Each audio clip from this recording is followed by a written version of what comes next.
அஸ்ஸலாமு அலைக்கும். இன்றைக்கி மார்னிங் பிரேக்ஃபாஸ்ட்டு பார்த்திங்கன்னா நல்லா மொறுன்ட்டு தோசையும் சாம்பார் வச்சுருந்தேன். கூடவே மத்தியானத்துக்கு பீஃப் சுக்கா வச்சுருந்தேன். அதுவும் காலையில் தோசை கூட வச்சு சாப்பிடும்போது மாஷாஅல்லாஹ் ரொம்ப சூப்பராக இருந்துச்சு. இன்றைக்கி பிரேக்ஃபாஸ்ட் எல்லாருமே சேர்ந்து சாப்பிட்டு குழந்தைங்க ஸ்கூலுக்கு போயிட்டு வந்ததுக்கப்புறம் ஸ்நாக்ஸ் கேட்டாங்க. சரி பக்கத்து கடைக்கு போய் ஸ்நாக்ஸ் வாங்கிட்டு வந்து கொடுக்கலான்ட்டு கிளம்புனோம். பட் அவங்க கேட்ட மாதிரி எங்களுக்கு அமையவே இல்லை எந்த ஸ்நாக்ஸும்.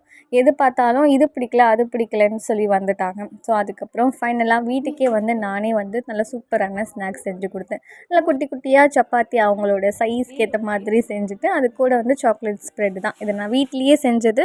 இதோட ஃபுல் வீடியோ நான் வந்து கண்டிப்பாக எடிட் பண்ணிட்டு அப்லோட் பண்ணுறேன். இன்றைக்கி ஒரு வீடியோ அப்லோட் பண்ணியிருக்கேன். ஸோ ஒரு கேம் மாதிரி தான். ஒரு கேள்விக்கான பதில் சொல்கிறவங்களுக்கு வந்து பேமெண்ட் வந்து அக்கௌண்ட்டில் போட்டு விட்றதா வந்து சொல்லியிருந்தேன். ஸோ எல்லாருமே பார்ட்டிசிபேட் பண்ணுங்கள், வின் பண்ணுங்கள். உங்களுக்கு தெரிஞ்சவங்களுக்கும் ஷேர் டைட்டில் மேலே லிங்க் கொடுக்குறேன், செக் பண்ணி பாருங்கள்.